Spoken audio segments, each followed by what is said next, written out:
Hello, hello, everybody. Oh my goodness. It's been a rough time. How's everybody doing tonight? I hope you're all doing well.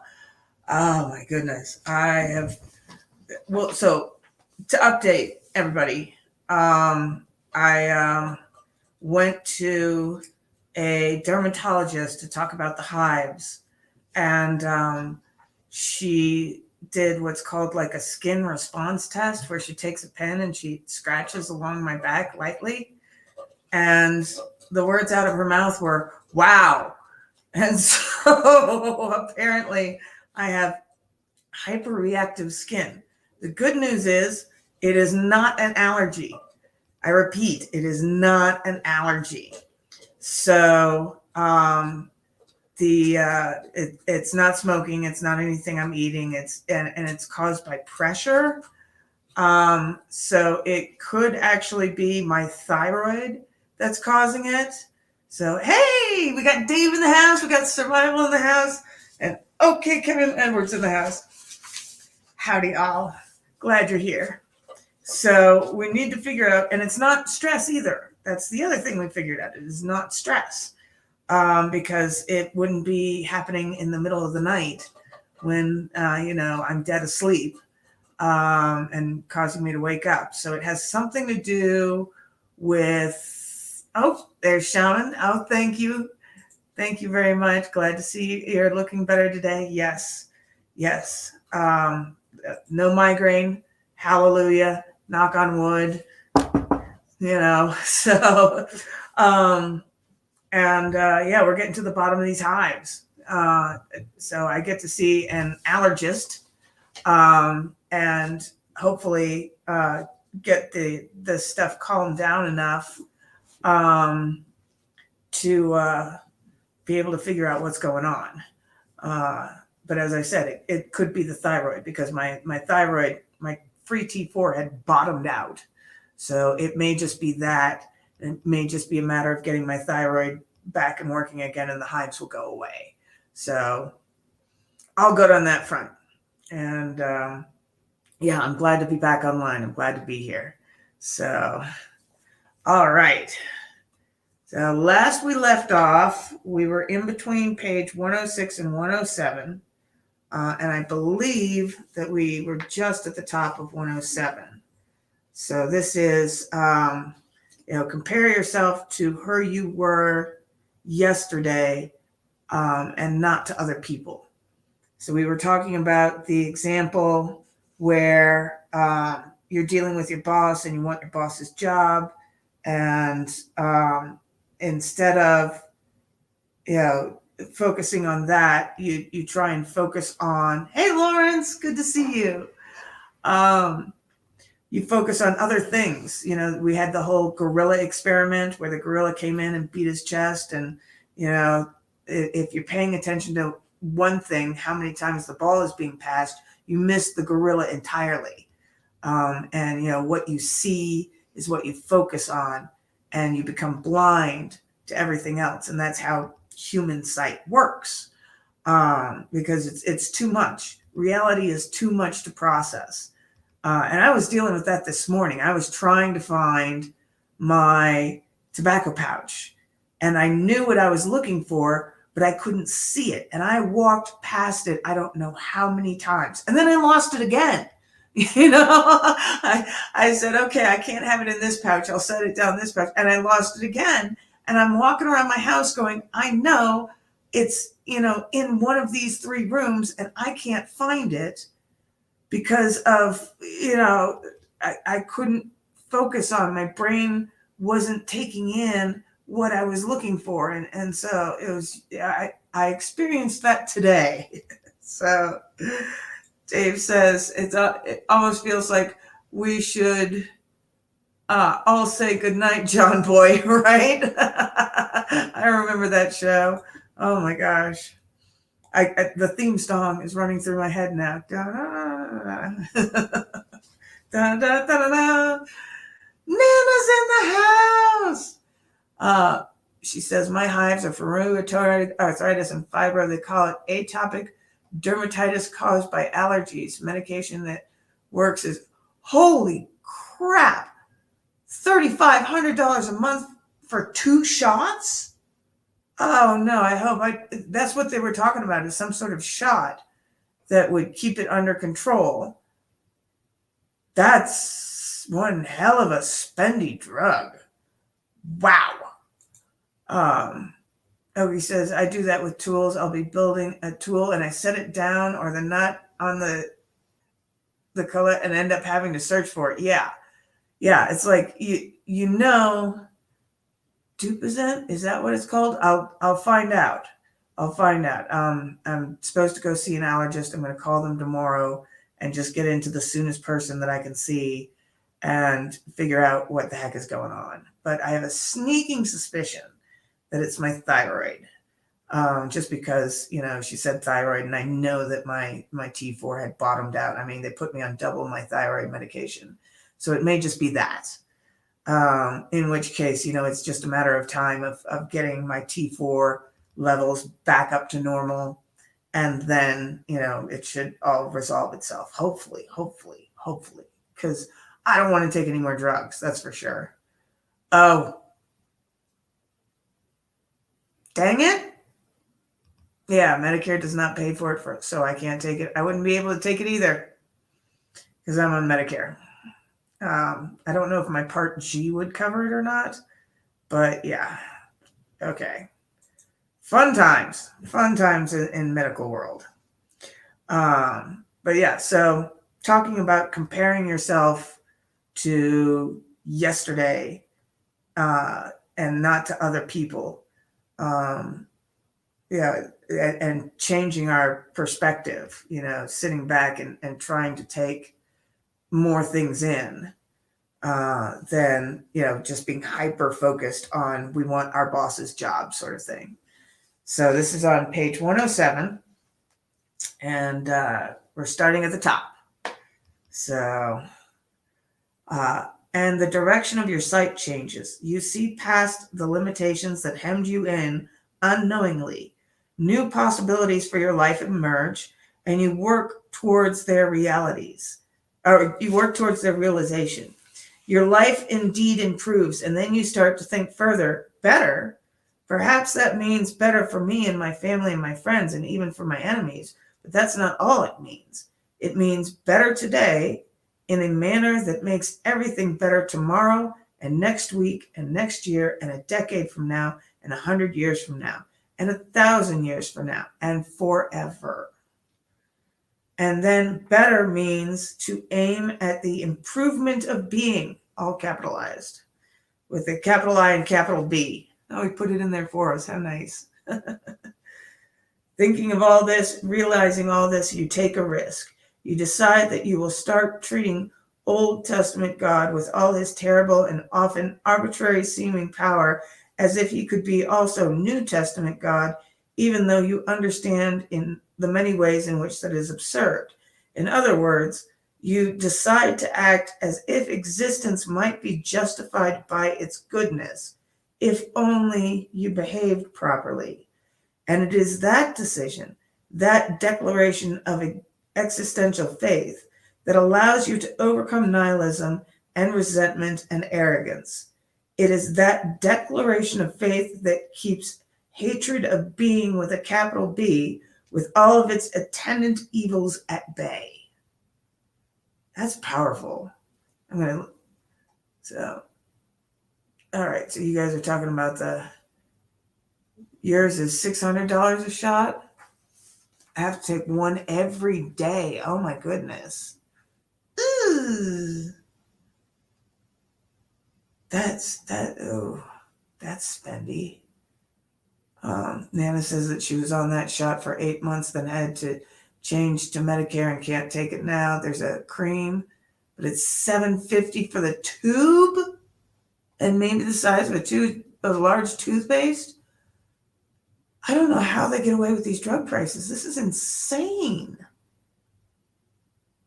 So Dave says, I'm lucky I have some of the best insurance in the world. Yeah. My because of my disability and what I have, my risk category is so high that when I was first, I couldn't get private insurance. No private insurance would take me. And so it wasn't until I got on Medicare that I actually got coverage. But yeah, no private insurance in the world will take me with what I've got going on. So,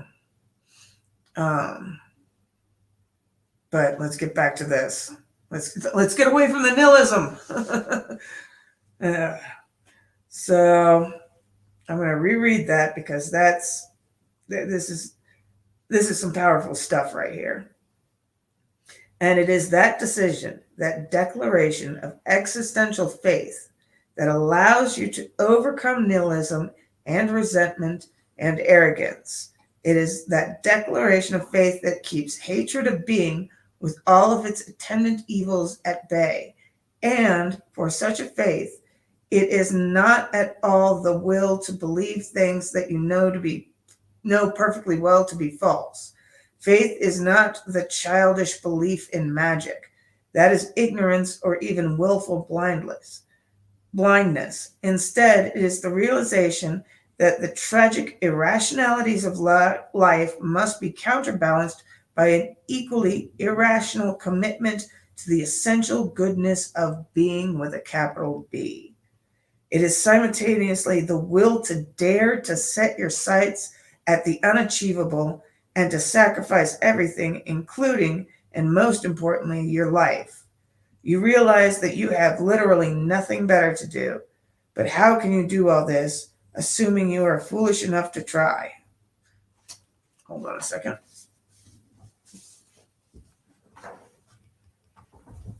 All right. So,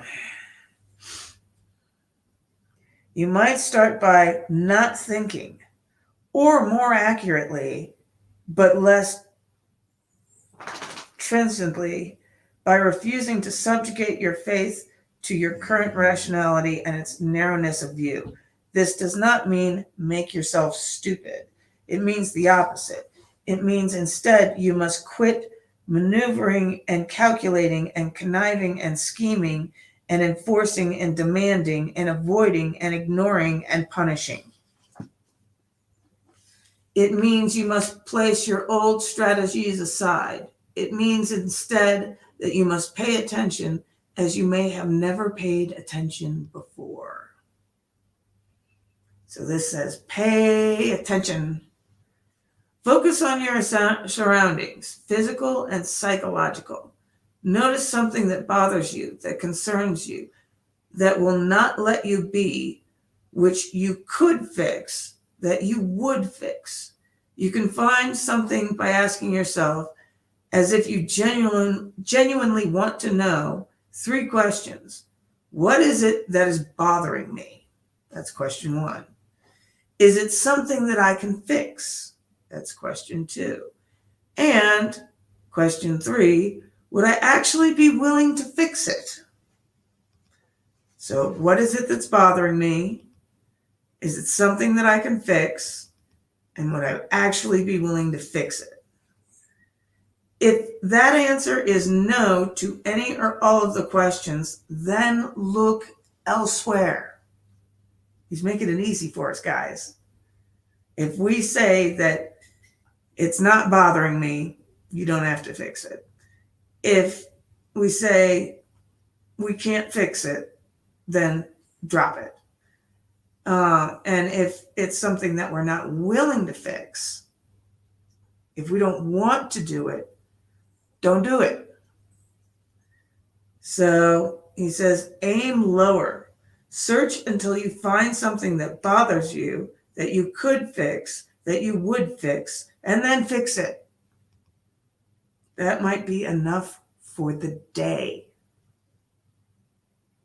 Maybe there's a stack of paper on your desk and you've been avoiding it. You don't even really look at it. And when you walk into your room, there are terrible things lurking in there. Tax forms and bills and letters from people wanting things you aren't sure that you can deliver. Notice your fear and have some sympathy for it. Maybe there are snakes in that pile of paper. Maybe you'll get bitten. Maybe there are even hydras lurking there. You'll cut off one head and 7 more will still grow. How could you possibly cope with that? You could ask yourself, is there anything at all that I might be willing to do about that pile of paper? Would I look maybe at one part of it for 20 minutes? Maybe the answer will be no, but you might look for 10 or even 5, and if not that, for 1. Start there. You'll soon find that the entire pile shrinks in significance merely because you have looked at part of it. And you'll find the whole thing is made of parts. What if you allowed yourself a glass of wine with dinner, or curled up on the sofa and read, or watched a stupid movie as a reward? What if you instructed your wife or your husband to say, "Good job," after you fixed whatever it is you fixed? Would that motivate you? The people from whom you want thanks might not be very proficient in offering it to begin with, but that shouldn't stop you. People can learn even if they are very unskilled at the beginning. Ask yourself what you would require to be motivated to undertake the job honestly and listen to the answer. Don't tell yourself, "I shouldn't need to do that to motivate myself." What do you know about yourself? You are, on the one hand, the most complex thing in the entire universe. And on the other hand, someone who can't even set the clock on your microwave. Don't overestimate your self-knowledge. Let the tasks for the day announce themselves for your contemplation.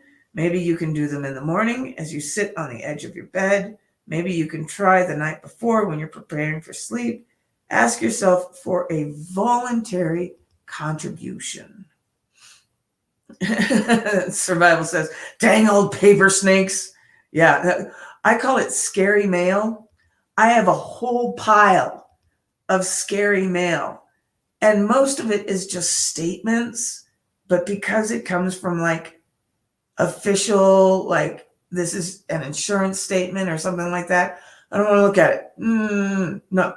So I put it in a pile, and that's the scary mail pile. And I wait for my mother to come visit, and she sits next to me, and I open up the scary mail, and I throw away the stuff that I don't have to attend to, and I keep the stuff that I have to keep, and I attend to the stuff that I have to attend to. But yeah, scary mail, can't stand it. So he says, "I had paper snakes at my last job." Oh, I can believe it. I can believe it. So, and then, okay, Shaman says, "Scary mail is like tribbles." Yes. Oh my God. Hydra. He's talking about the Hydra in here. It's tribbles that it just multiplies and grows. And yeah, no. Scary mail is so, but eventually I have to deal with this stuff and at least put it in a file cabinet, or like one thing I'll do is I'll just open all of them, or open 10 of them or 5 of them. I'll sort them out and go, okay, these are things that I think that I don't have to deal with once I open them. They're just Medicare statements and things like that, things that I need to stick in a filing cabinet in case of some whatever event that comes up. And, those I know I can just open, put it in a file, be done with it, done. And so, start with the easiest part first.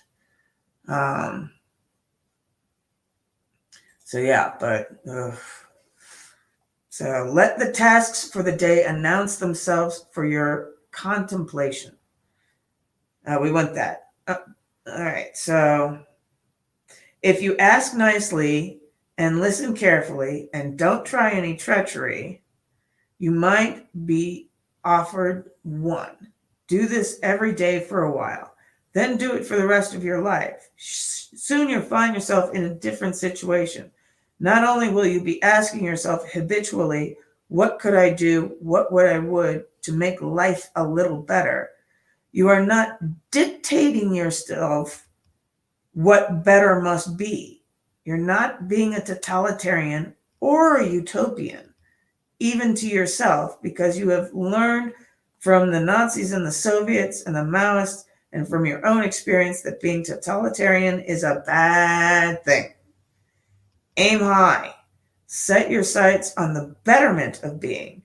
Align yourself in your soul with truth and the highest good. I'll read that again. Align yourself in your soul with truth and the highest good. There is habitable order to establish and beauty to bring into existence. There is evil to overcome, suffering to ameliorate, and yourself to better. Hey, Jason's in the house. Hi, Jason. Welcome. So, yeah, glad to hear your surgery went well, Jason. I agree, Survival says.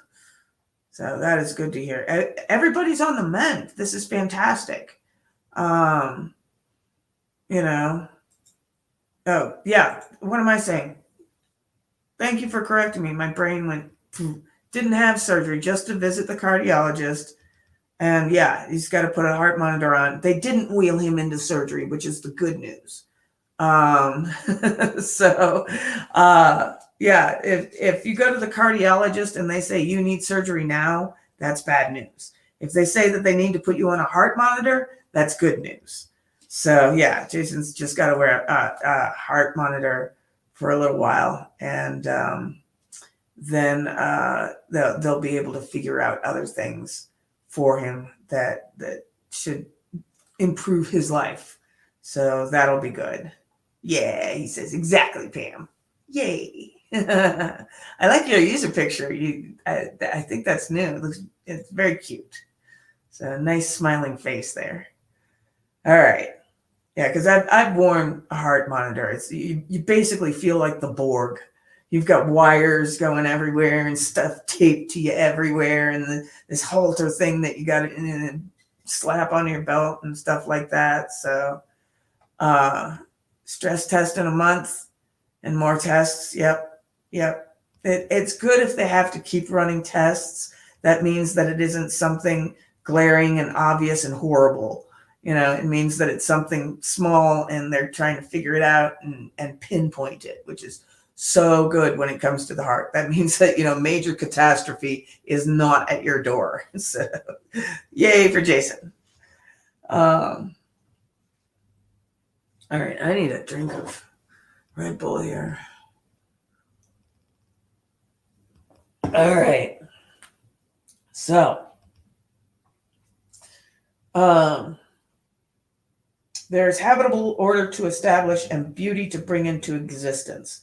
There is evil to overcome, suffering to ameliorate, and yourself to better. It is this, in my reading, that is the culminating ethic of the canon of the West. It is this, furthermore, that is communicated by those eternally confusing, glowing stanzas from Christ's Sermon on the Mount, the essence, in some sense, of the wisdom of the New Testament. Samson, what's going on? Shh. We're doing the live. This is the attempt of the spirit of mankind to transform the understanding of ethics from the initial necessary thou shalt not of the child in the Ten Commandments into the fully articulated positive vision of the true individual. This is the expression not merely of admirable self-control and self-mastery, but the fundamental desire to set the world right. This is not the cessation of sin, but sin's opposite, good itself. The Sermon on the Mount outlines the true nature of man and the proper aim of mankind. Concentrate on the day so that you can live in the present and attend completely and properly to what is right in front of you. But do that only after you have decided to let what is within shine forth so that it can justify being and illuminate the world. Do that only after you have determined to sacrifice whatever it is that must be sacrificed, so that you can pursue the highest good. Consider the lilies of the field, how they grow. They toil not, neither do they spin. And yet I say to you that even Solomon in all of his glory was not arrayed like one of them. Wherefore, if God so clothe the grass of the field, which today is, and tomorrow is cast into the oven, shall he not much more clothe you, O ye of little faith? Therefore, take no thought, saying, what shall we eat? Or what shall we drink? Or wherewithal shall we be clothed? For after all these things do the Gentiles seek, the heathens. For your heavenly Father knoweth that ye have need of all these things. But first ye seek the kingdom of God and his righteousness, and all these things shall be added unto you. Take therefore no thought for the morrow shall take thought for things of itself. Sufficient unto the day is the evil thereof. Luke 12:22 through 34. And to help out with the translation, because my goodness, why did he use that? Worry not about tomorrow, for the worries of tomorrow shall be enough. You worry about today's worries today and tomorrow's worries tomorrow. It's enough. There's enough evil that you have to contend with today that you don't want to be worrying about tomorrow yet. So, and let me find a better translation. Luke 12:22 through 34. Oh my goodness.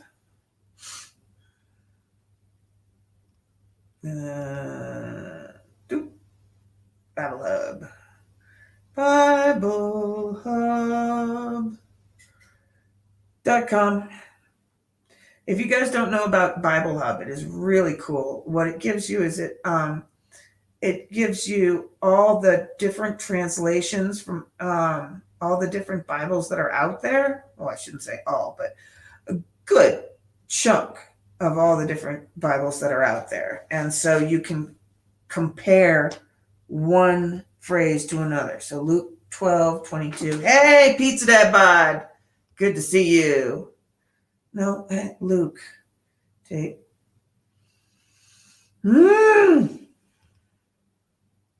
Take me to Luke.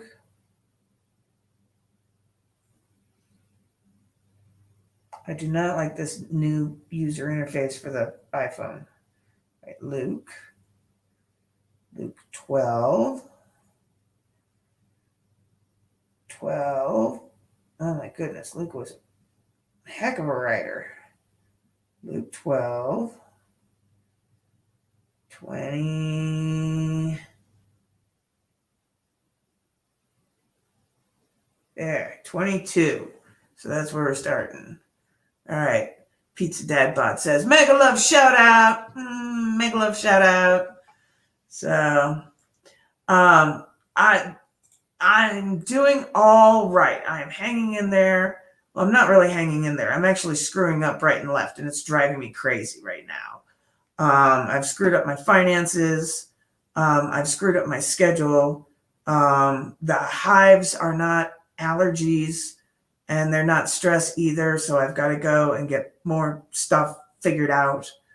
And so, yeah, I'm a mess that is barely hanging on, but I'm here. So, I'm here and I get to be here for you guys. So, yeah, thank you for asking. All right. So let me there's I'm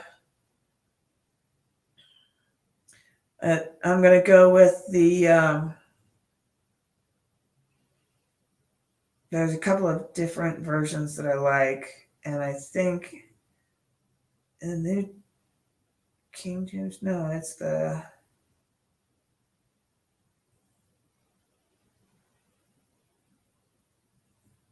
American Standard.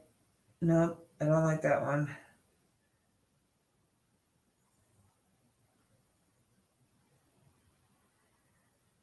Let's go with the contemporary English version.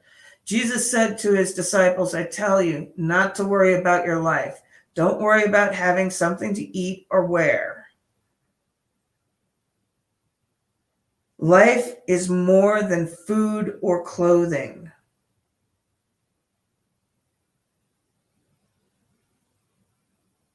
Look at the crows. They don't plant or harvest, and they don't have storehouses or barns, but God takes care of them.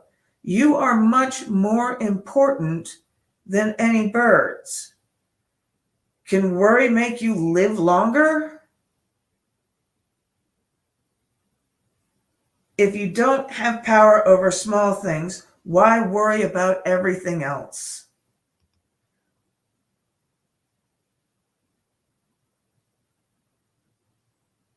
Look how the wildflowers grow. They don't work hard to make their clothes, but I tell you, Solomon, with all his wealth, wasn't clothed as well as one of these flowers.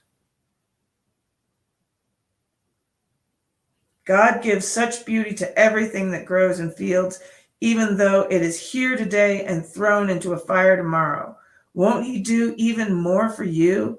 You have such little faith. Don't keep worrying about having something to eat or drink. Only people who don't know God are always worrying about such things. Your Father knows what you need. But put God's work first, and these things will be yours as well.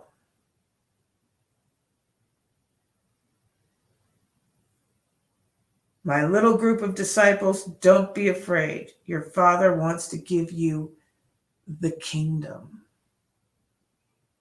And so that's what it's talking about, you know. Hey, we got Mantis in the house.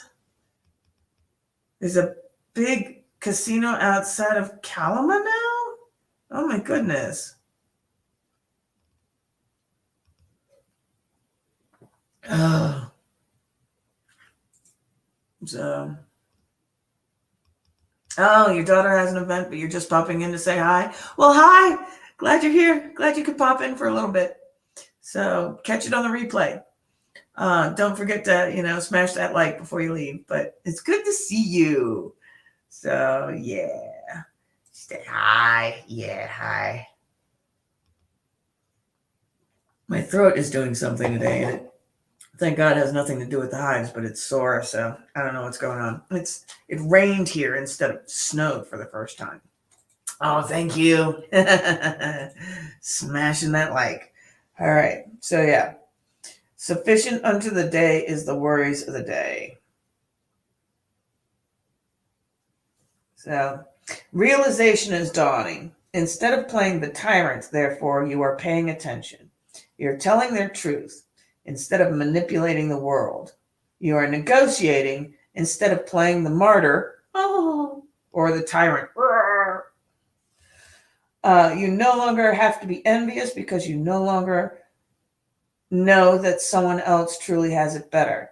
You no longer have to be frustrated because you've learned how to aim low and be patient. You are discovering who you are and what you want and what you are willing to do. You are finding that solutions to your particular problems have to be tailored to you personally and precisely. You are less concerned with the actions of other people because you have plenty to do yourself. Attend to the day, but aim at the highest good. Now your trajectory is heavenward. That makes you hopeful. Even a man on a sinking ship can be happy when he clambers aboard a lifeboat and knows where he might go into the future. To journey happily may well be better than to arrive successfully. And ask and ye shall receive. Knock and the door will open. If you ask as if you want and knock as if you want to enter, you may be offered with a chance to improve your life a little, a lot, completely, and with that improvement, some progress will be made in all of being itself. Compare yourself to who you were yesterday, not to someone else today. Hey, Honey Barbecue Wings is in the house. So, yeah. We are now on to Rule 5. Do people want to take a smoke break? I want to take a quick smoke break. I really like that chapter. It's that's something that we learned in the 12-step groups that I was in, and Al-Anon and stuff like that. Don't compare your insides to other people's outsides. Because we have no idea. Yeah, carpe diem, survival. Oh, that one. So seize the day, and worry about what's going on today, because tomorrow is going to bring its own events and everything like that. So, but yeah, the idea of don't compare your insides to other people's outsides, because you have no idea what's going on inside their head. You have no idea how they're beating themselves up. You have no idea the problems that they're dealing with and the struggles that they're dealing with and anything else. Deal with yourself kindly, and let go of, your perceptions of what's going on around you and stuff like that. Figure out your perceptions of what you need to do and that kind of thing. So this whole chapter is very, very familiar to me as far as, stuff that I've been working on since I was 19, I guess. So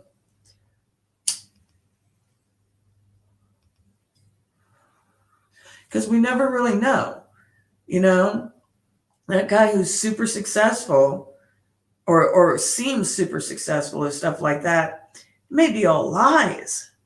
It may be a total facade that person has been, putting on, and you have no idea what's going on in his home. You have no idea, that his kids absolutely despise them. And, one of them has to be on medication because he's so bipolar that, twice a month he disappears on some manic hallucination.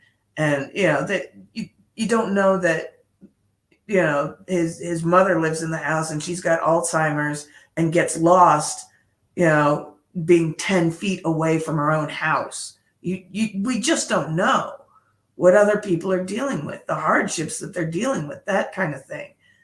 Pain does not show up. There's not a big flashing light that says this person is in pain. And if there was, that would make things a lot easier. So we really have no idea. And we all have a facade. It's not, it's not something necessarily that we do on purpose. It's just that nobody can look inside our head or look inside our heart and know what's going on, that kind of thing. Honey Barbecue says, got any Dr. Seuss over there?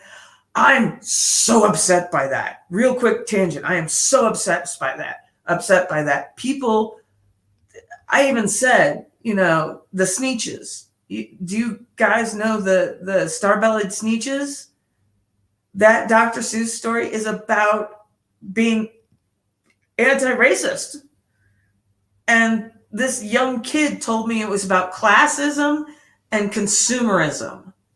And I was like, no, it has to do with physical characteristics and the what if we could change them. It's not classism. It's absolutely about racism, but they're too young because that's what I grew up with, is that battle for equality. And these kids have equality, so they think it's about classism and consumerism. And I'm like, are you high? Did you read this story? When was the last time you read it? When you were 5? No. I mean, oh my gosh. It was just such BS. And so, yeah, woke BS. Exactly, survival. They only see their little world and they don't see anything beyond that. And so I love Dr. Seuss. I will always love Dr. Seuss, and you can't tell me anything else. I mean, to think that I saw it on Mulberry Street. Horton Hears a Who.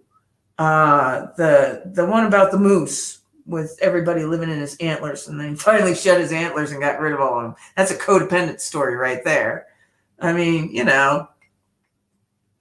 Honey Barbecue says, I'm going to be rich. I've got 2 sets of books from every Dr. Seuss. I envy you. Shaman said, yes, I was thinking of that one too, but could not remember the name. The Sneetches. Yeah, the star-bellied Sneetches. And I mean, they even did a cartoon about it that you can see on YouTube. I think it was Disney or something like that. Did the star-bellied Sneetches. No, the Sneetches were the ones, they had stars, and if you had a star on your belly, you were, part of the elite. And if you didn't get to associate or play with the other Sneetches. And then this guy comes along and he says, I can put stars on your belly. And then, the ones who used to be the star-bellied Sneetches couldn't tell, is that really a star-bellied Sneetch, or is that somebody who put a star on their belly? And so they all started adding more stars, and it just got nuts. And then finally they said, screw it, and all lived, not caring about whether they had a star down there. So, yeah. It's cute, but to think that that's not about racism, it's like, wow. So, yeah. Oh, God bless Dr. Seuss. And we used to have reading competitions between me and my cousins as to who could read. Which was the hardest one? It wasn't Green Eggs and Ham. It was another one where the rhymes were super, super difficult. And you tried to read it as fast as you could. The Tweedle Beetle Battle and the Bottle in the Puddle and all of that. That one, whatever that one was. Fox and Socks. That's what it was. Fox and Socks. Trying to read Fox and Socks as fast as possible without screwing it up. And, the little kids loved it, because they'd laugh and they'd point at you when you got the story wrong and things like that. And us as the older ones, we're trying to, competing against each other, even with a Dr. Seuss book. That's how competitive my family is. But yeah, that Fox and Socks. Love it, love it, love it. So anyway, we are at Rule 5. Holy cow. Do not let your children do anything that makes you dislike them. This is, I wish my parents had this. I wish my grandparents had this. I wish my great-grandparents had this book. This chapter right here. Do not let your children do anything that makes you dislike them. And he has this common law picture. And I will read that to you. The common law. Here, the common law of England was established on this continent with the arrival of the first settlers on May 13th, 1607. The first charter granted by James I to the Virginia Company in 1606 declared that the inhabitants of the colony, quote, shall have and enjoy all the liberties, franchises, and immunities as if they had been abiding and born within our own realm of England. Since Magna Carta, the common law has been the cornerstone of individual liberties, even as against the crown. Summarized later in the Bill of Rights, its principles have inspired the development of our system of freedom under law, which is at once our dearest possession and proudest achievement. Presented by the Virginia State Bar, May 17th, 1959. So we start off on page 113. And it's actually, Survival said my dad would disagree with this rule. So, um,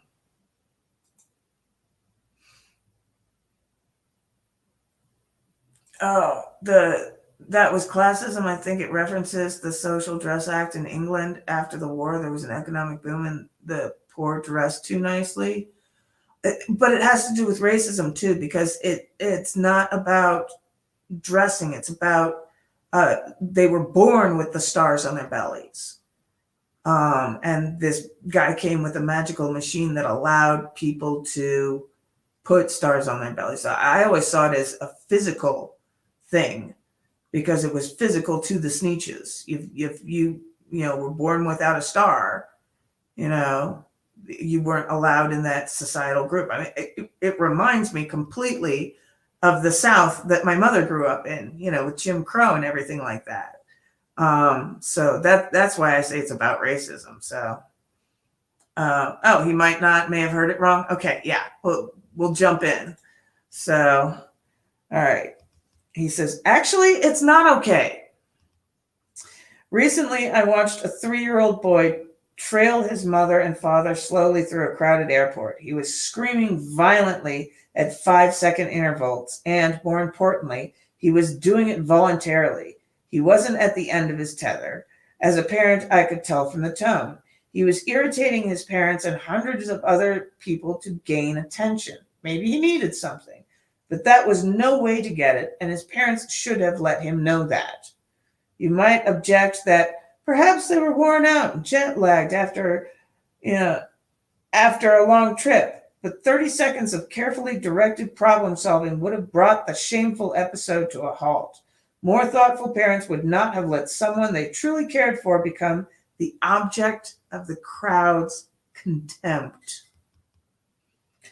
I have also watched a couple unable or unwilling to say to their 2-year-old, obliged to follow closely behind him everywhere he went, every moment of what was supposed to be an enjoyable social visit, because he misbehaved so badly when not micromanaged that he could not be given a second of genuine freedom without risk. The desire of his parents to let their child act without correction on every impulse perversely produced precisely the opposite effect. They deprived him instead of every opportunity to engage in independent action because they did not dare to teach him what no meant. He had no conception of the reasonable limits enabling maximal toddler autonomy. It was a classic example of too much chaos breeding too much order and the inevitable reversal. I have similarly seen parents rendered unable to engage in adult conversation at a dinner party because their children, 4 and 5, dominated the social scene, eating the centers out of all the sliced bread, subjecting everyone to their juvenile tyranny, while mom and dad watched, embarrassed and bereft of the ability to intervene. When my now adult daughter was a child, another child once hit her on the head with a metal toy truck. I watched that same child, 1 year later, viciously push his younger sister backwards over a fragile glass surface coffee table. His mother picked him up immediately afterwards, but not her frightened daughter, and told him in hushed tones not to do such things, while she patted him comfortingly in a manner that clearly indicated approval. There's some mixed messages right there. She was out to produce a little god emperor of the universe. That's the unstated goal of many a mother, including many who consider themselves advocate for full gender equality. Such women will object vociferously to any command uttered by an adult male, but will trot off in a second to make their progeny a peanut butter sandwich if he demands it while immersed in self-important video games. Mom, I need some cheese poofs. So, the future mates of such boys have every reason to hate their mother-in-laws. Respect for women, That's for other boys, other men, not their dear sons. Rise in Ability, welcome. I don't know if that's a new username or if you're new, but welcome. Yeah, sounds like my daughter's mom and their son's dynamic. Yeah, yep. So, and that happens all the time. I mean, you spare the rod, spoil the child. And the rod doesn't actually have to hit the child, but it's one of those things. Oh, Brian E. Right on. Welcome back. So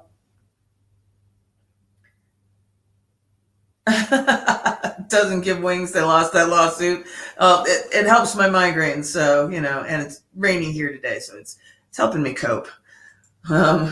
It is my one major sin is the Red Bull. So it helps me get my vitamin B's. That's my excuse. So something of the same sort may underlie, in part, the preference for male children seen most particularly in places such as India, Pakistan, and China, where sex-selective abortion is widely practiced. The Wikipedia entry for that practice attributes its existence to cultural norms favoring male over female children. I cite Wikipedia because it is collectively written and edited and therefore the perfect place to find accepted wisdom. But there's no evidence that such ideas are strictly cultural. There are plausible psychobiological reasons for the evolution of such an attitude, and they're not pretty from a modern egalitarian perspective. If circumstances force you to put all of your eggs into one basket, so to speak, a son is a better bet by the strict standards of evolutionary logic, while the proliferation of your genes is all that matters. Why? Well, reproductively successful daughter might gain you 8 or 9 children. The Holocaust survivor Yitta Schwartz, a star in this regard, had 3 generations of direct descendants who matched such performance. She was the ancestor of almost 2,000 people by the time of her death in 2010. But the sky is truly the limits with a reproductively successful son. Sex with multiple female partners is his ticket to exponential reproduction, given our species' practical limitation to single births.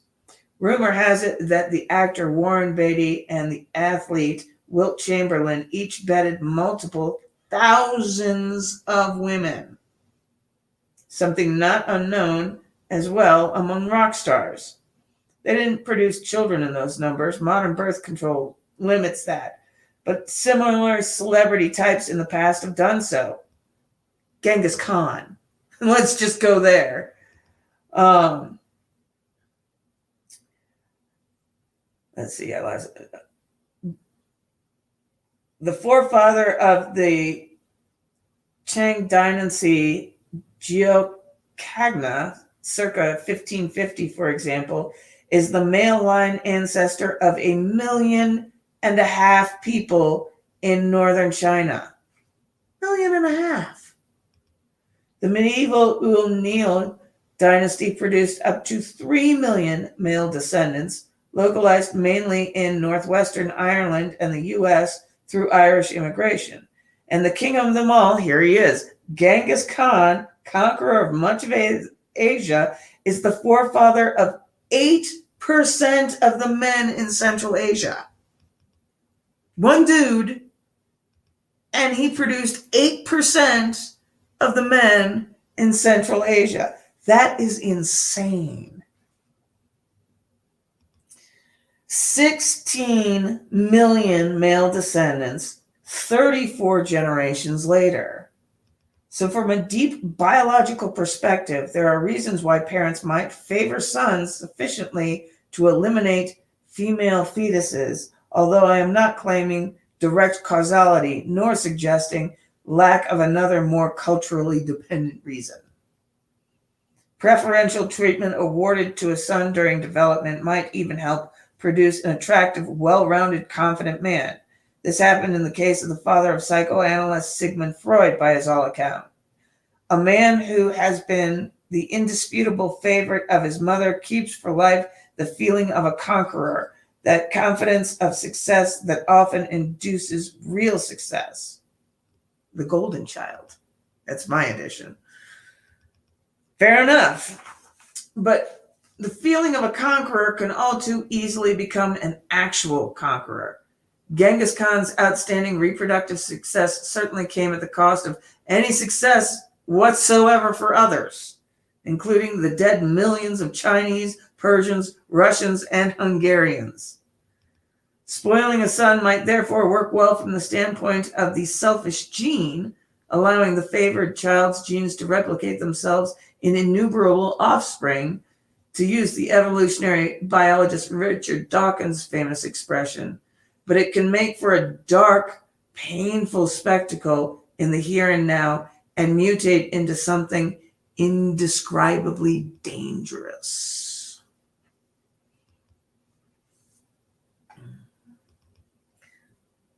So, yeah, Genghis was getting some. He had a hell of a game. Yep. Multiplication power. 2 and 2 is 4. 4 and 4 is 8. Yep. Well, and even still, I mean, you're talking about he bedded how many thousands of women, and then all of their offspring, and how many, so it's 1 to 1,000, 1,000 to, a million to, billions, trillions, that sort of thing. That's what we're talking about here. So, none of this means that all mothers favor all sons over their daughters, or that daughters are not sometimes favored over sons, or that fathers don't sometimes favor their sons. Other factors can clearly dominate. Sometimes, for example, unconscious hatred, sometimes not too unconscious either, overrides a concern a parent might have for any child, regardless of gender or personality of situation. I saw a 4-year-old boy allowed to go hungry on a regular basis. His nanny had been injured, and he was being cycled through the neighbors for temporary care. When his mother dropped him off at our house, she indicated that he wouldn't eat all day. That's okay, she said. It wasn't okay, in case that's not obvious. This was the same 4-year-old boy who clung to my wife for hours in absolute desperation and total commitment when she tenaciously, persistently, and mercifully managed to feed him an entire lunchtime meal, rewarding him throughout for his cooperation and refusing to let him fail. He started out with a closed mouth, sitting with all of us at the dining room table, my wife and I, our 2 kids, and 2 neighborhood kids we looked after during the day. She put a spoon in front of him, waiting patiently, persistently, while he moved his head back and forth. I know kids like that. Where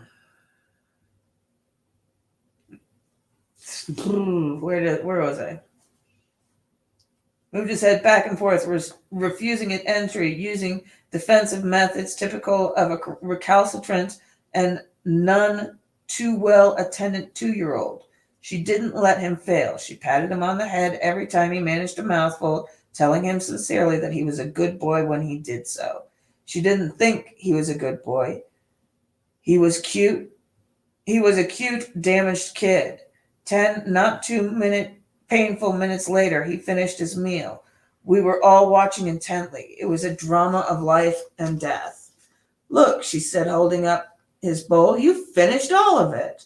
This boy, who was standing in the corner, voluntarily and unhappily when I first saw him, who wouldn't interact with the other kids, who frowned chronically, who wouldn't respond to me when I tickled and prodded him, trying to get him to play. This boy broke immediately into a wide and radiant smile. It brought joy to everyone at the table. 20 years later, writing it down today, it still brings me to tears. Afterwards, he followed my wife around like a puppy for the rest of the day, refusing to let her out of his sight. When she sat down, he jumped in her lap, cuddling in, opening himself back up to the world, searching desperately for the love he had been continually denied. Later in the day, but far too soon, his mother reappeared. She came down the stairs into the room we all occupied. Oh, supermom, she uttered resentfully, seeing her son curled up in my wife's lap. Then she departed, black, murderous heart unchanged, doomed child in hand. She was a psychologist. The things you can see even with a single open eye. It's no wonder people want to stay blind. Oh, Justice is here. Hey, Justice, how you doing? I'm going to go to the comments here. Genghis had a quantity, but a Middle Eastern prince had quality. Yep. He even had an oiled slide for the women, and he waited at the bottom. Oh my gosh. That's awful. Genghis invented the gangbang, right? That's hilarious. Oh my gosh. Some of the most damaged people in the world are in the psychology field. They gravitate towards it. It's the strangest thing. It's like 5 baby raccoons. Oh, baby raccoons. Oh, you adorable. Yeah, Lawrence is here. We got a lot of the Pam fam here. It's a good night. So, everybody hates arithmetic. We are on page 117 of 12 Rules for Life, if you don't know. So my clinical clients frequently come to me to discuss their day-to-day familial problems. Such Quidocian concerns are insidious. Their habitual and predictable occurrence makes them appear trivial, but that appearance of triviality is deceptive. It is the things that occur every single day that truly make up our lives, and the time spent the same way over and over again adds up at an alarming rate. One father recently spoke with me about the trouble he was having putting his son to sleep at night. I draw here and will many times again in the course of this book on my clinical experience, as I have already on my personal history. I have tried to keep the moral of these stories intact while disguising the details for the sake of privacy of those involved. I hope I got the balance right. A ritual typically involved about 3/4 of an hour of fighting. We did the arithmetic. 45 minutes a day, 7 days a week. That's 300 minutes or 5 hours a week. 5 hours for each of the 4 weeks of the month. That's 20 hours per month. 20 hours per month for 12 months is 240 hours a year. That's a month and a half of standard 40-hour work weeks. My client was spending a month and a half of work weeks per year fighting ineffectually and miserably with his son. Needless to say, both were suffering for it. No matter how good your intentions or how sweet and tolerant your temperament, you will not maintain good relations with someone you fight with for a month and a half of work weeks per year. Resentment will inevitably build. Even if it doesn't, all that wasted, unpleasant time could clearly be spent in a more productive and useful and less stressful and more enjoyable activity.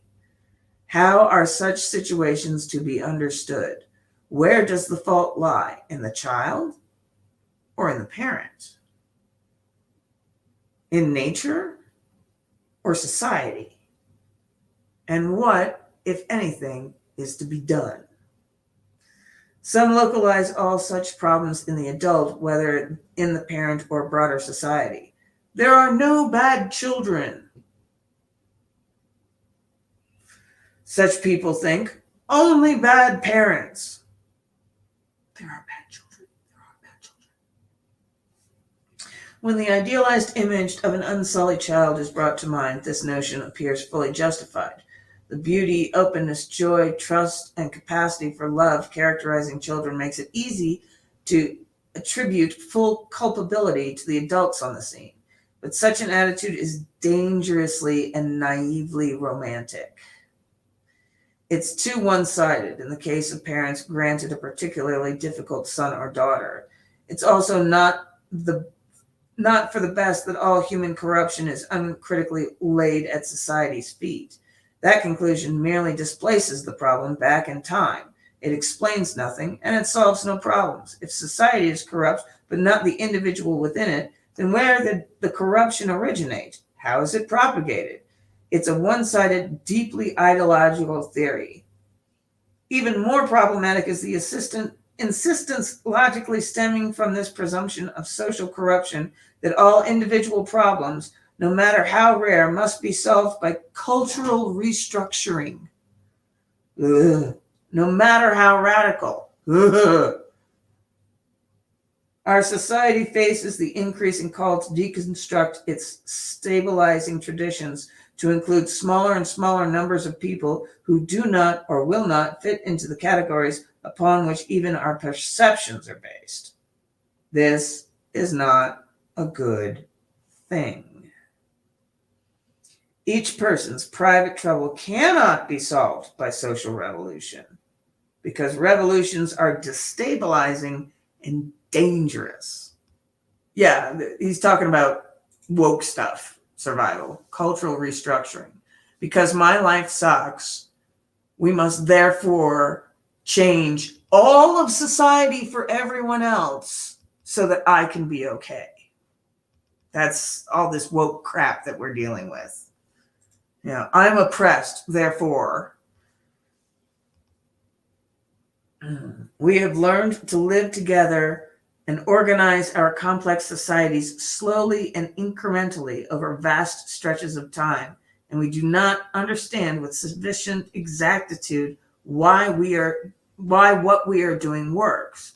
Thus, altering our ways of social being carelessly in the name of some ideological shibboleth, diversity springs to mind, is likely to produce far more trouble than good, given the suffering that even small revolutions generally produce.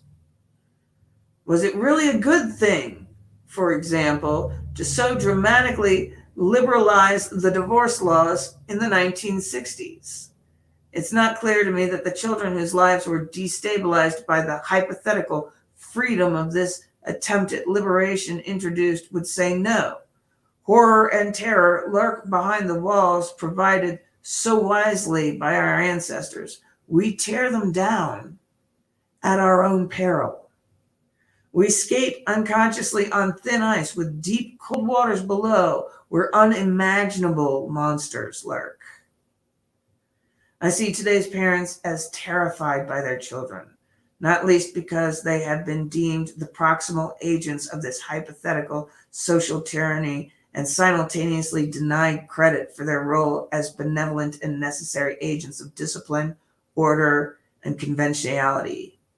They dwell uncomfortably and self-conscious in the all too powerful shadow of the adolescent ethos of the 1960s, a decade whose excesses led to a general degeneration of adulthood, an unthinking belief in the existence of competent power, and the inability to distinguish between the chaos of immaturity and responsible freedom.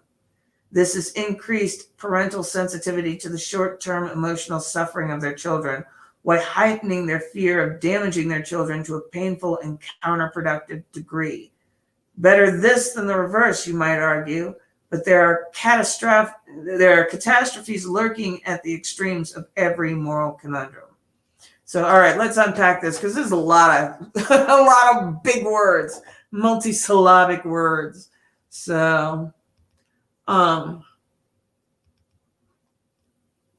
talking about the 1960s, and I'm sure that most of you have listened to music from the 1960s, and I'm thinking about the song on the Beatles' Sgt. Pepper album, where it's the girl who, leaves home. She's leaving home. Bye, bye. That sort of thing. Yeah, Dave, you're right. It's basically spare the rod, spoil the child. But part of this, it's spoil the child. I'm not getting this right. Spoil the parent, rob the child. That's what I was trying to get to. So we loosened up the divorce laws in the 1960s. where you could divorce for any old reason whatsoever. It didn't have to be, that your spouse cheated on you, or, there was violence going on in the home or stuff like that. So people just started getting divorced right and left. And then on top of that, you had the, huge revolution of birth control, where you could have sex with anybody, not get pregnant. And so affairs went through the roof, because, if a woman is not going to get pregnant, why not have a little fun? So all sorts of responsibility things, consequences that kept us responsible were suddenly lifted. And that's why you got the summer of love and all that kind of stuff. Not the fake Chaz Seattle summer of love, but it was free sex everywhere. I mean, STDs, the spread of STDs went through the roof. I mean, just absolutely insane how bad it got. Because he used to talk about, the spread of syphilis and all that stuff. And in Rocky Horror Picture Show, that's one of the running gags, is with all the sex going on, everybody's catching STDs right and left. Gonorrhea, I mean, just all of it. And, nobody thought of think of the children. This time, really think of the children, because, that sort of, nobody knew the damage that divorce had on children. And, Survival says, I wish I lived through that time. Maybe not. Maybe not. Because the other thing that started happening was, the psychological damage to children with parents getting divorced and, not having a stable home environment, the internalization of that, because kids are so egocentric, and they're psychologically built that way, for survival, that they will blame any problem in the household on themselves, even if it has absolutely nothing to do with them. And so when mommy and daddy fight, when the family splits up, it's because I did something wrong as a child. And that can break a kid. Lawrence says, my two youngest nieces took their parents' divorce pretty hard. And my eldest niece took her parents' divorce very hard too. I mean, my parents' divorce was it was throughout my high school years. It killed my grades. It destroyed my future because I was so stressed out. I could not concentrate on schoolwork. I was a straight C student until my parents' divorce was finalized. And my senior year, everything had calmed down again. I got straight A's my senior year. When I'm supposed to be having the hardest courses and have senioritis and all that stuff. No, I got straight A's my senior year, straight C's for the previous 3 years, because my parents were divorcing and living in the same house. So the amount of stress that it places on kids cannot be measured. Ryzen says, same timeline with you too. Yeah. And those are key development ages when you need both of your parents on the same page, and if your parents are fighting, do you think they're paying attention to what you're doing on the weekend? Hell no. They got better concerns, And so for that to happen at that stage of life, it's, you screw up a kid forever. The amount of therapy that I've had to do, it took me about 10 years, to deal with 3 years of trauma. So Dave says, I would rather live through 1810 to 1850 and 1870 to 1900, minus the Civil War, but definitely in the West, I think I'd probably be a mountain man. I was born in the wrong era. Dave, you are a mountain man. Hush up. I think you were born in the right era. I mean, you've got a hot tub and a homestead and all sorts of other things, but you are a mountain man. Don't sell yourself short there, sir. Um,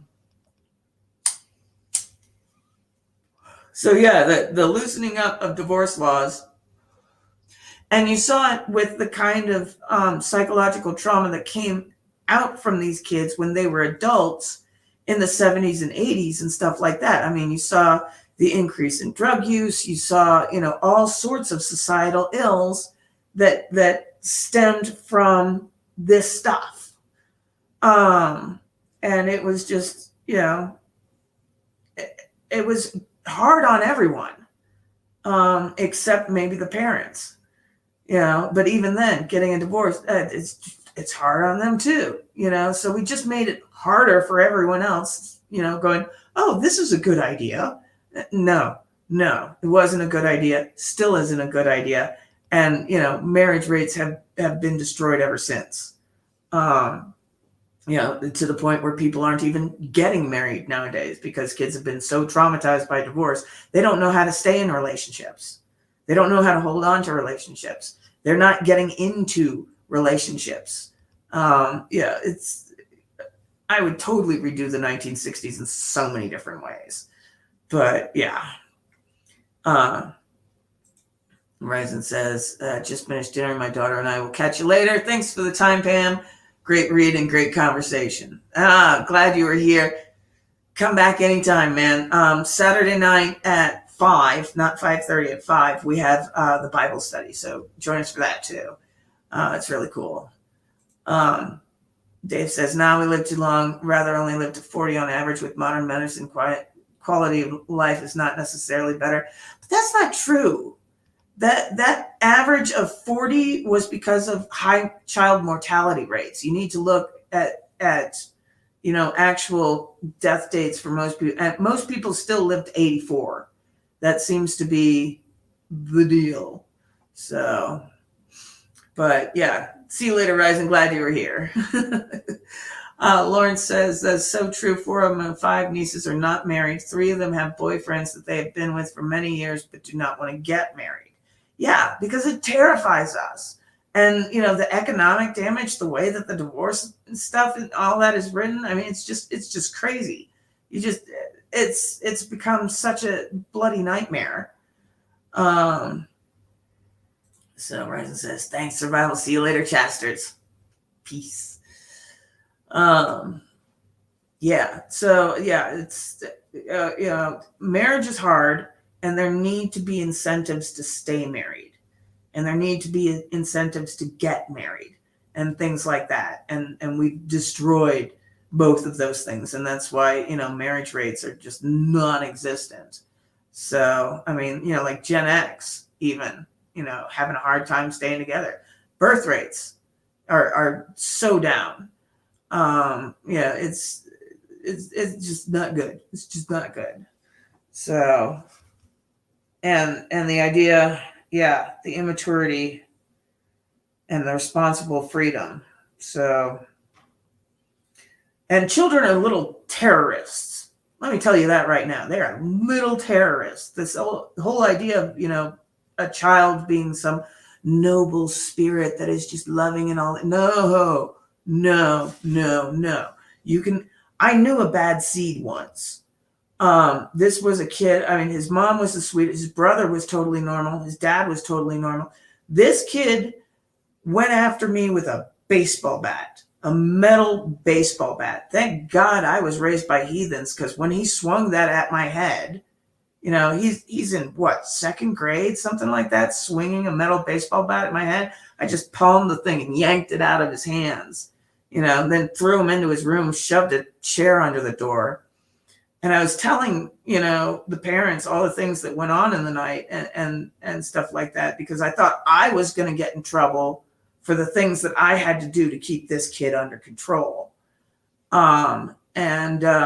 His parents were just horrified at what their child has done. And they're like, so guess you're never going to babysit for us again. And I was like, oh no, I'll come back.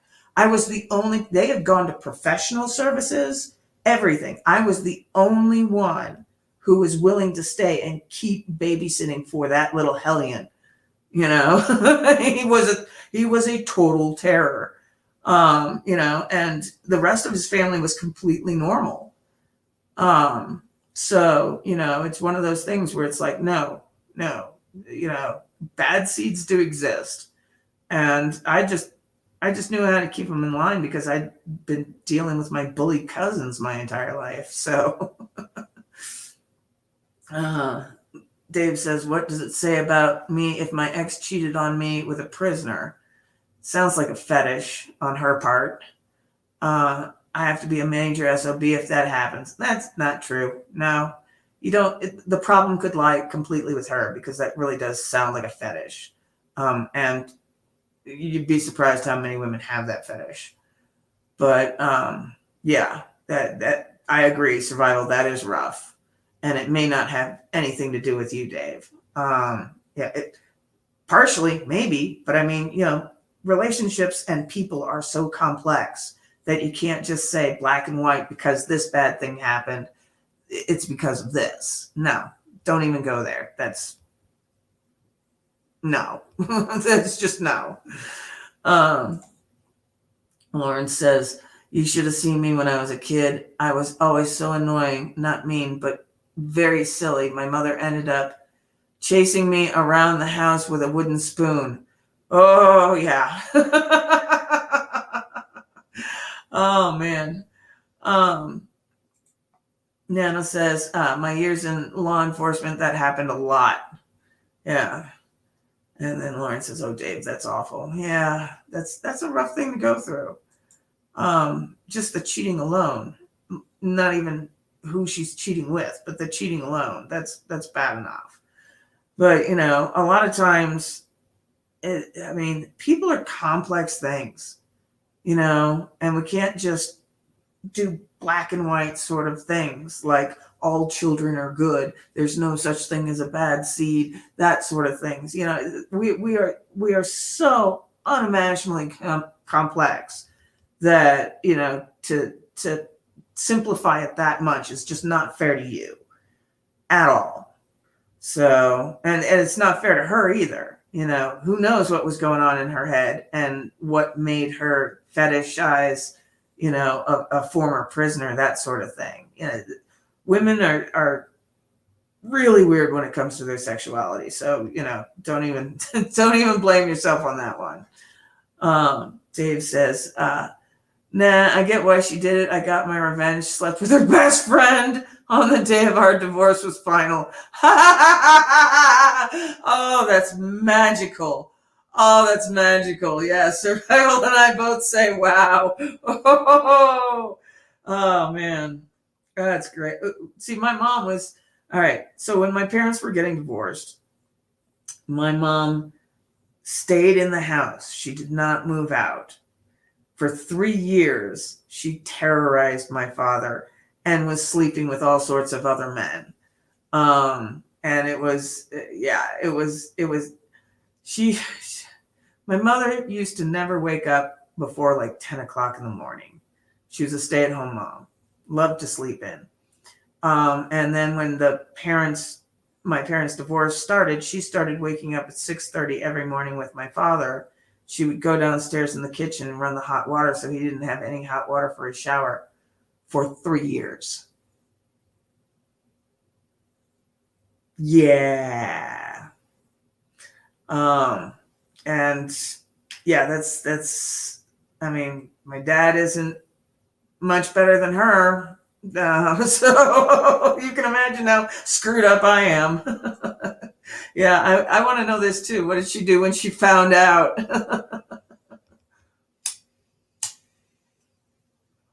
That must have been, yeah, you know, a girl's best friend. That's a big deal to sleep with a girl's best friend. I mean, that cuts, you know, because not only does it hurt between the two of you, but it hurts between her and her best friend. You know, you can end a woman's relationship with her best friend by doing that. I mean, in a heartbeat. You know, because who has she been bitching to that you're so awful this entire time? And then she validates your side of the story by sleeping with you instead of taking her side and deciding that you're a nasty man that nobody should touch. Yeah, that's a big FU. So, Kristen sent her pictures. Oh, oh no. Oh, that's cold, dude. That is ah, that is like negative 60 cold. Oh man, that makes my stomach hurt. Is, oh my gosh, drama hour. Yep.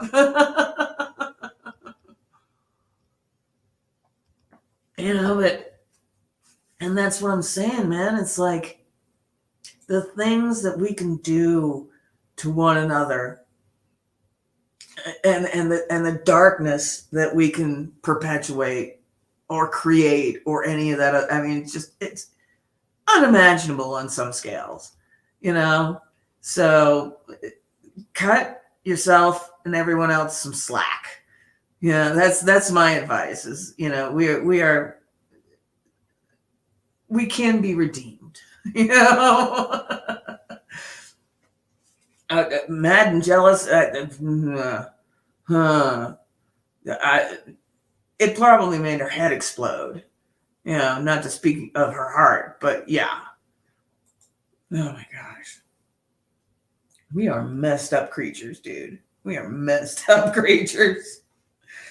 So, but anyway, do people need a bathroom break? We got a half an hour to go, and I want to jump back in here, but I want people to be able to take a smoke break and a bathroom break if y'all need it.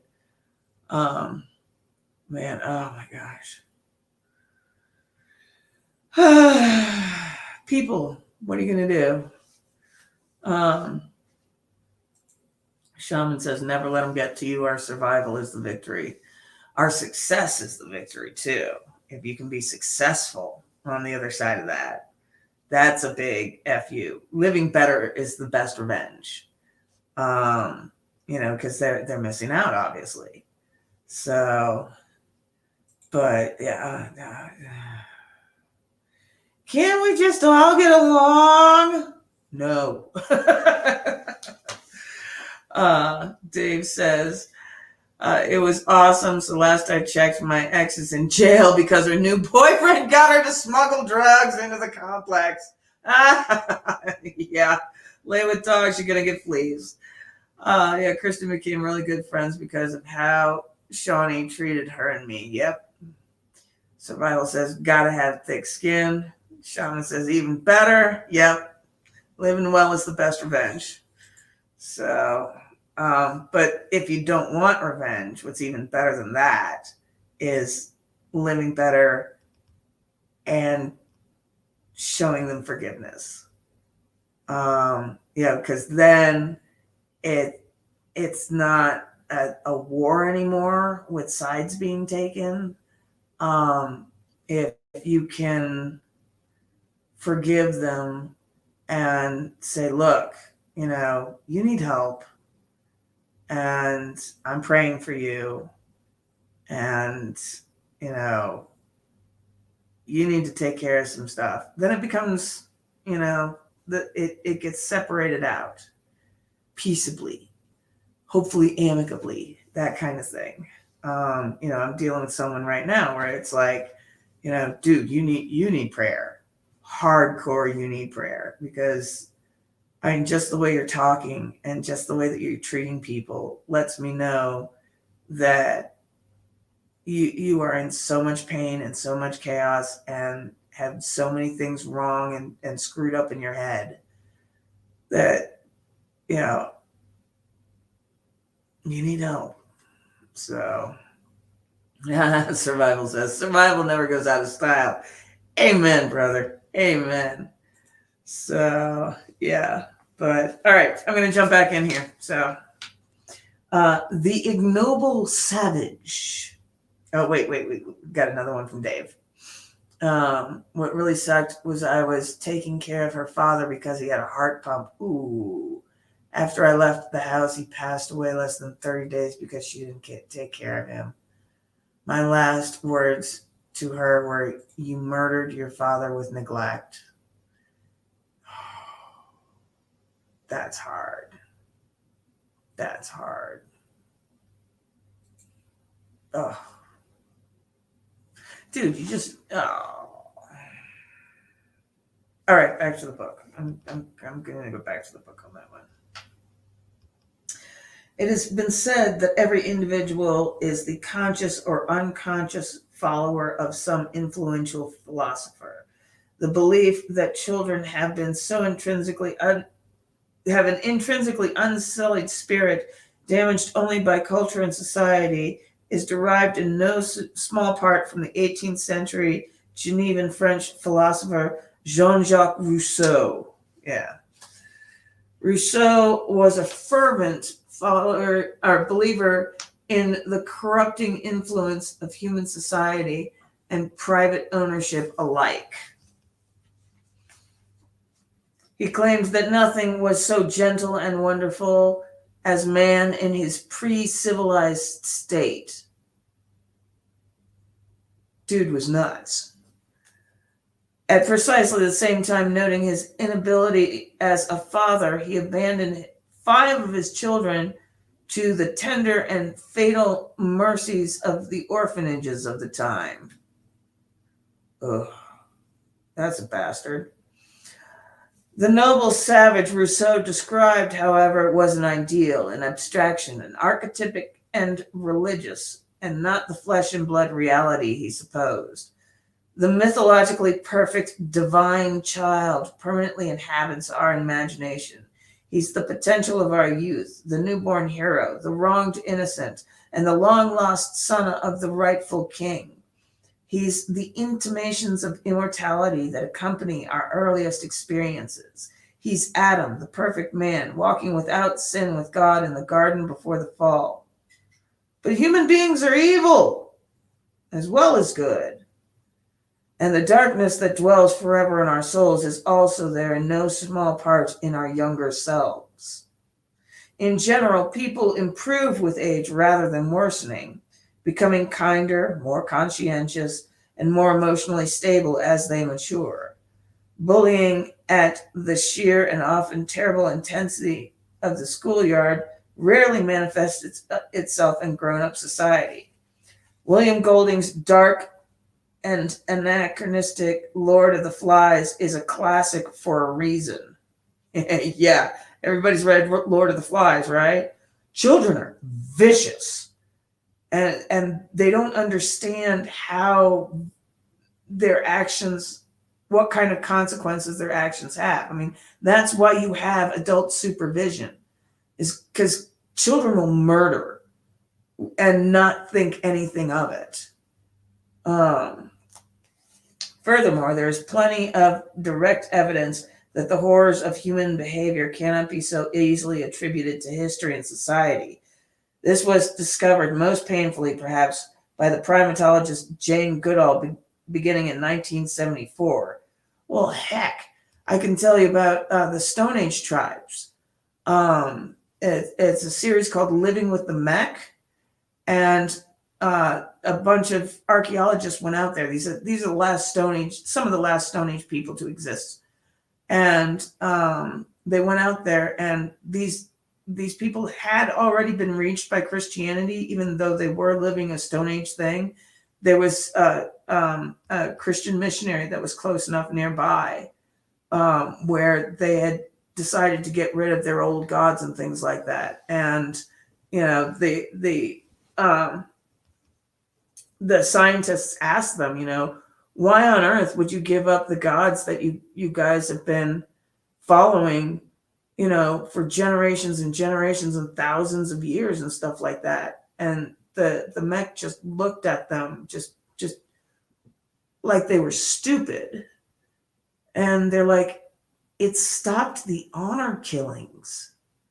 We forget that, you know, there used to be things like honor killings. Like, you know, we think that Antifa is bad of, you offended me, I'm going to cancel you. Well, that, you know, back before Christianity and forgiveness and all that kind of stuff, it was, you offended me, I kill you. That's the honor killings. You sullied my honor, therefore you must die. That's the noble savage. There's no nobility about that at all. So this is going to Jane Goodall, 1974, when she learned that her beloved chimpanzees were murdering and willing to murder each other, to use the terminology appropriate to humans, because of its shocking nature and great anthropological significance. She kept her observations secret for years, fearing that her contact with the animals had led them to manifest unnatural behavior. Even after she published the account, many refused to believe it. It soon became obvious, however, that what she observed was by no means rare. Bluntly put, chimpanzees conduct intertribal warfare. Furthermore, they do it with almost unimaginable brutality. The typical full-grown chimp is more than twice as strong as a comparable human being, despite their smaller size. Goodall reported with some terror the proclivity of chimps she studied to snap strong steel cables and levers. Chimps can literally tear each other to pieces. And they do. Human societies and their complex technologies cannot be blamed for that.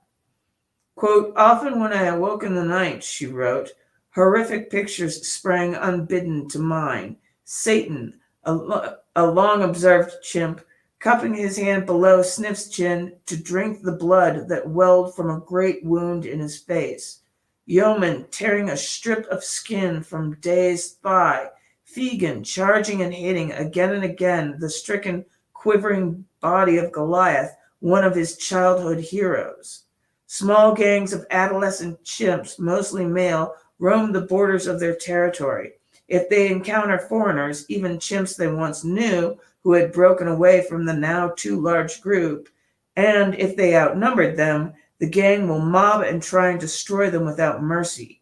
Chimps don't have much of a superego, and it is prudent to remember that the human capacity for self-control may also be overestimated. Careful perusal of a book as shocking and horrific as Iris Chang's The Rape of Nanking, which describes the brutal decimation of that Chinese city by the invading Japanese, will disenchant even a committed romantic.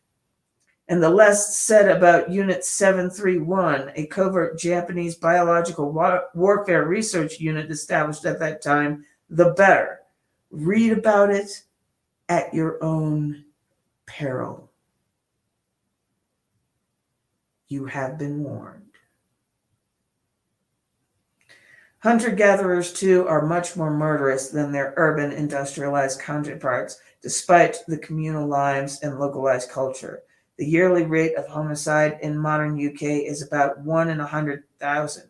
It's 4 to 5 times higher in the US and about 90 times higher in Honduras, which has the highest rate of recorded of any modern nation. But this evidence strongly suggests that human beings have become more peaceful, rather than less so, as time has progressed and societies larger and more organized. The Kung Bushmen of Africa, romanticized in the 1950s by Elizabeth Marshall Thomas as the harmless people, had a yearly murder rate of 40 per 100,000, which declined by more than 30% once they became subject to state authority. This is a very instructive example of how complex social structures serving to reduce, not exacerbate, the violent tendencies of human being. Yearly rates of 300 per 100,000 have been reported for the Yanomami of Brazil, famed for their aggression, but the stats don't max up there. The denizens of Papua New Guinea, that's the Mek, kill each other at yearly rates ranging from 140 to 1,000 per 100,000. However, the record appears to be held by the Kato, the indigenous people of California, 1450 of whom per 100,000 met a violent death circa 1840. Yeah, you want to talk about the noble savage in the Native Americans? No, violent people, violent warfaring people. So, Survival says, I liked Jane's work with the bonobos. And then he also says, Lord of the Flies was a required read in like 6th or 7th grade, I think. Yeah, me too.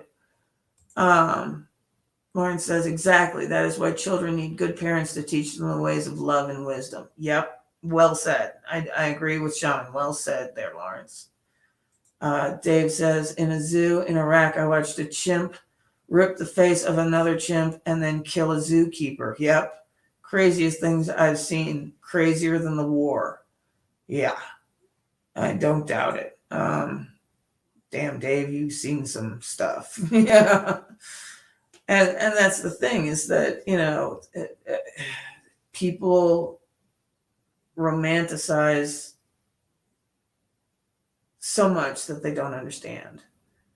The romantic child, the romantic animal kingdom. No, the animal kingdom is brutal. The romantic savage, the noble savage. No, there's nothing noble about a savage. It's an oxymoron.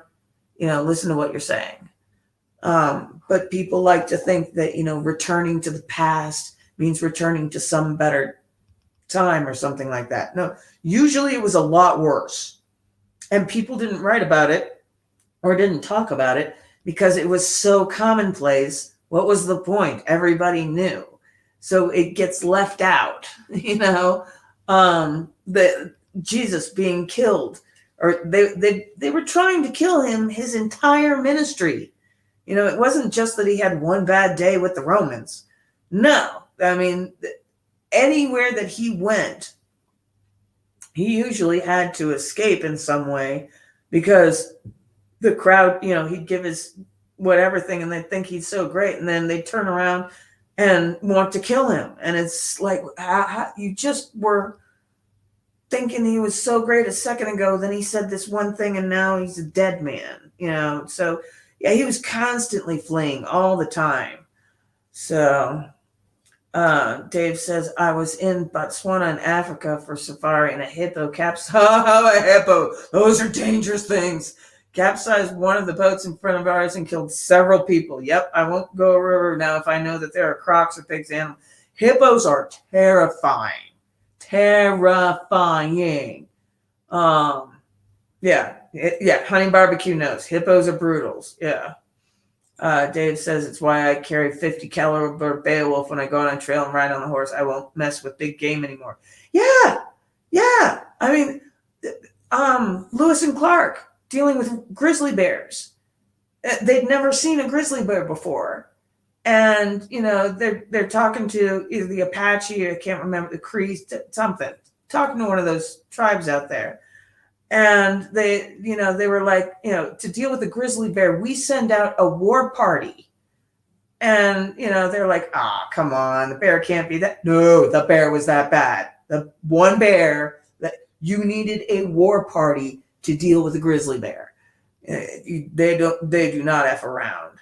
So Lauren says, after the fall of man, since the garden, nature became brutal and cruel. Well, to a certain extent, I think that, that whole Garden of Eden thing and the fall is those people romanticizing their pre-evolutionary state. The same way that we romanticize the past and think that it was somehow, better because of X, Y, and Z. And, wasn't it? No, it was brutal. Really bad things happened and bad people got away with a lot. Going back to the chimps, if you look evolutionarily, that's before the fall. But that's I can understand why you would say that, Lawrence, but that's something that I don't agree with. I think it's another form of romanticization. So,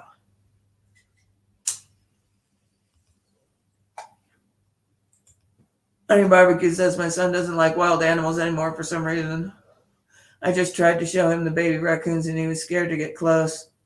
He's like, do they have rabies? How do you know? Rabies is so rare among raccoons. Rabies is rare in general. But no, baby raccoons having rabies, they wouldn't live. He's got a healthy respect for animals, more than me, apparently. I see an animal and want to hug it and squeeze it and keep it for my very own. I'll call him George. I got that reference. Oh, man. But once in a while, I do see animals of different species show love for each other. Like I saw a mother crow raise a kitten and they remain friends. Yes, cross-species nurturing can happen. It's very interesting when it does. So, yeah. All right. We're almost done with this section, so I'm going to run through it. So because children, like other human beings, are not only good, they cannot simply be left to their own devices, untouched by society, and bloom into perfection. Even dogs must be socialized if they are going to become acceptable members of the pack, and children are much more complex than dogs. This means that they are much more likely to go complexly astray if they are not trained, disciplined, and properly encouraged. This means that it is not just wrong to attribute all violent tendencies of human beings to the pathology of social structure. It's wrong enough to be virtually backwards. The vital process of socialization prevents much harm and fosters much good. Children must be shaped and informed, or they cannot thrive. This fact is reflected starkly in their behavior.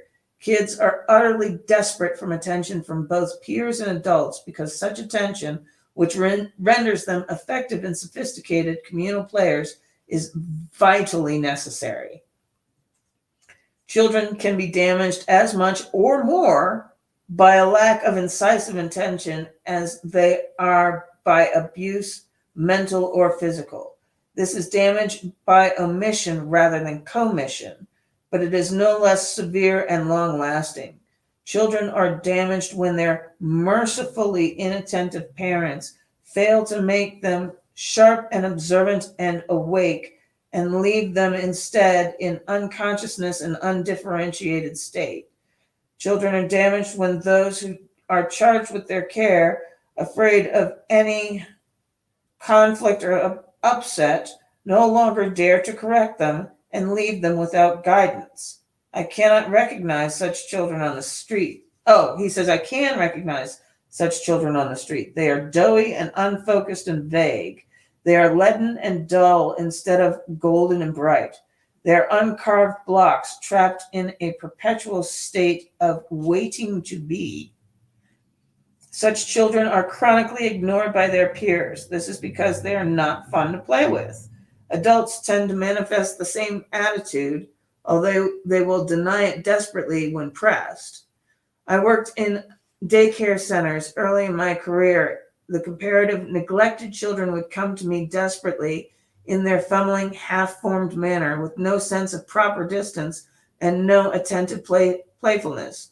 They would flop nearby or directly on my lap, no matter what I was doing, driven inexorably by the powerful desire for adult attention, the necessary catalyst for further development.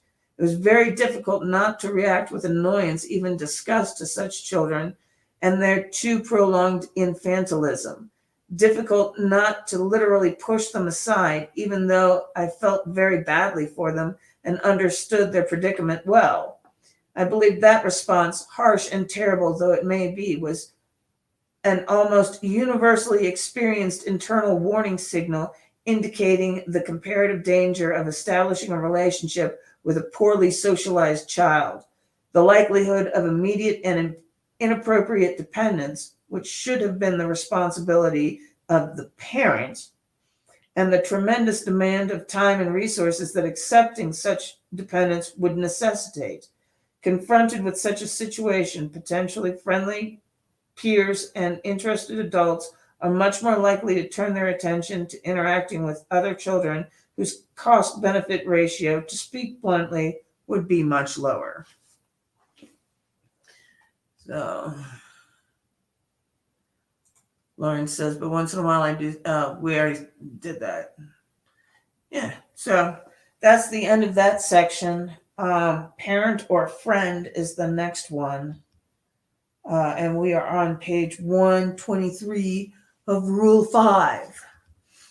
Um, and we will play Akira the Don's song about Rule 5. It's a terrible thing to do to a child to make them undesirable by not disciplining them and telling them the right way to behave. If your child is a little hellion to be around, and I'm not talking about children that have, disorders and stuff like that they're born with, like the hell child that I dealt with. I mean, his brother was fine. There was something, that kid was born with something wrong with him. That, he just was a holy terror. But the kind of neglect to not discipline a child or to over discipline a child. I mean, children are very, very fragile and resilient creatures at the same time. They're just so complex. And but you can't let them get away with everything. And that's one thing. I will correct other people's children. If they're well behaved, you interact with them, you have a great time, everything like that. But I mean, if that story that Jordan Peterson told about the kid screaming in the airport, I would have been on him like white on rice. I would have been like, no, you need to stop that now. And I have that mom voice because, I helped raise my cousins and stuff like that.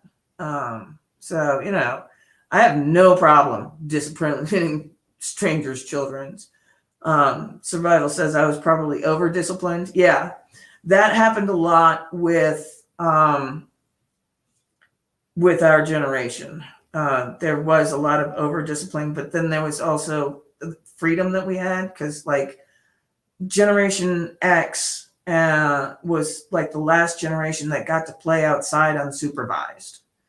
And a lot of the stuff that came down on parents, because the problem now is that kids can report their parents like there's some sort of Hitler Youth, and the parents get in trouble for, not raising the children appropriately according to the state.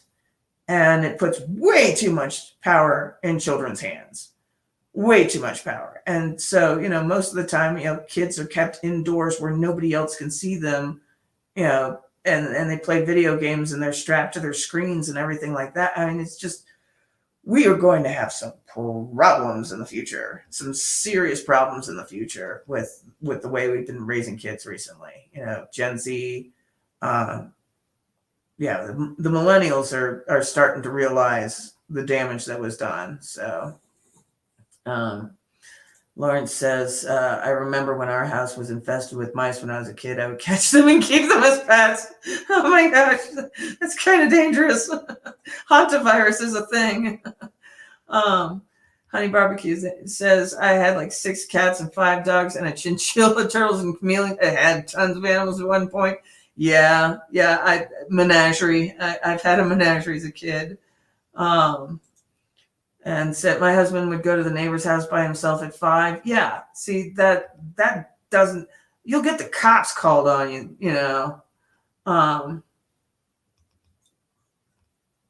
There was that one where the kid was playing in the front yard, and the parents got the cops called on them because their child was playing alone in the front yard. And it's like, it's their front yard. Are you kidding me? So Survival says, we were taught to respect our parents always, but we would also get so much freedom to go figure it out with our peers. Exactly. And we were the last generation to have that. That does not exist anymore. And we're going to see some massive ramifications as a result of that. I think we already are, with Antifa and all that crap. Dave says, Survival same here, but when my parents tried to punish me, I just took off to the woods, and then grandfather would have to come and find me. He was the only one that could. Well, that happened in my parents' generation too. When the parents would try and punish the kids, I think like their dad had a bad back or something like that, and there was also a closet they would all hide in and lock the door because it locked on the inside, and so they would do that to evade punishment, that kind of thing. Or hide under the bed because he couldn't bend over to get them under the bed. So Honey Barbecue said, I drew food bowls and put them in my drawer. We had a barn where they lived. My dad was pissed.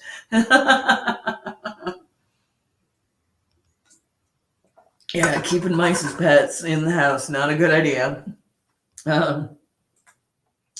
Dave Cranick, the over-discipline results in rebellious behavior. Yeah, it's got to be measured. There's got to be, the appropriate discipline for the wrong behavior and the ability to redeem yourself as well. Kids really need that too. You have to have a path to set things right.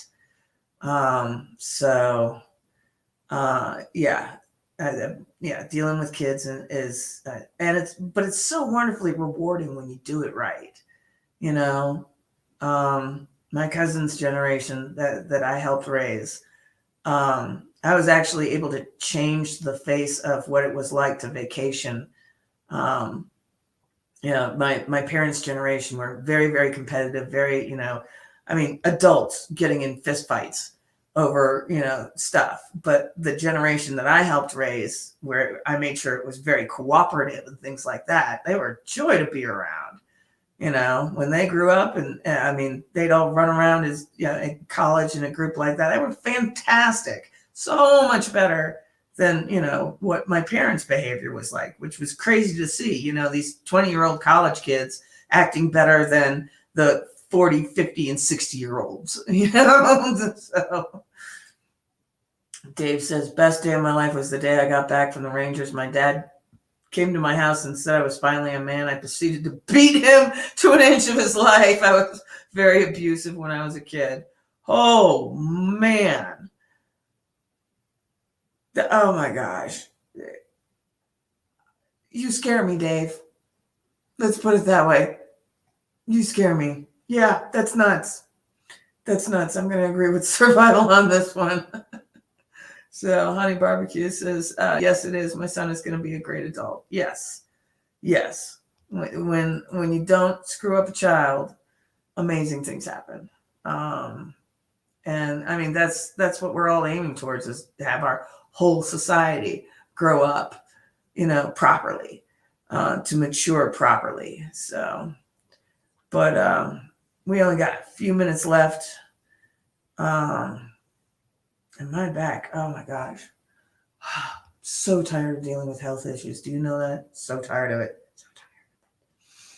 So, but anyway, thank you everybody for being here tonight. I think I might close it out just a few minutes early because, head hurting, hives, back hurting, not happy girl. But anyway, Survival says, I have no doubt that you and Lemon are creating a quality young man. Absolutely. And Shaman says, well done, Honey Barbecue Wings. So she says, much love back. So, oh my gosh, you guys are fantastic. I'm sorry I was migrainy last week and then so migrainy that I couldn't even come on. So, Dave says, why is scary for you? You haven't done anything wrong to me. When someone wrongs me, I am wrath incarnate. Well, that's the thing, is like, what is your list of what is considered wrong?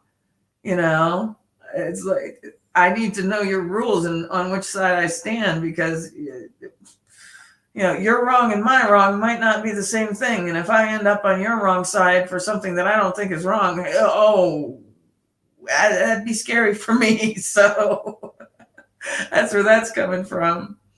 Honey Barbecue says he just came out like that. I definitely taught him a lot, but he's always been a good kid. Well, you nurtured his goodness. It's real easy to destroy goodness in a child. And so you nurtured that. He came out that way, but you kept him that way.